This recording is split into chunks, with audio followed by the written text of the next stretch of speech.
Kalimutan ko na nga palang mag-upload kaya mag-video na ako at ito na yung video ko. Napakagandang at napakalawak. Grabe, napakanindot naman dahil din. Nindot kayo ang sapa. Ay sapa naman, ay kuiba dahil ni.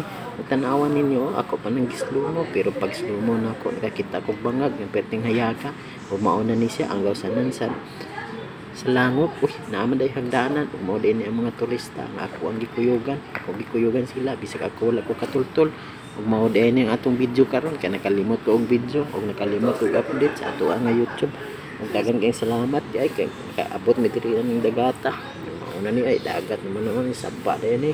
Mao sa naman ni mao na ni.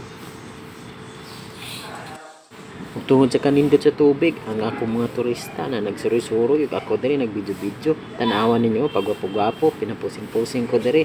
Mao din ni akong kuyugan sila kay nindot man ko ni og digpon ni sa Kamutis ug mao din ni ang isla sa Kamutis nindot gid ay kay pagtan-aw nako sa tubig aperting tinawa og lami unta kay salom pero diri ra ta kutob.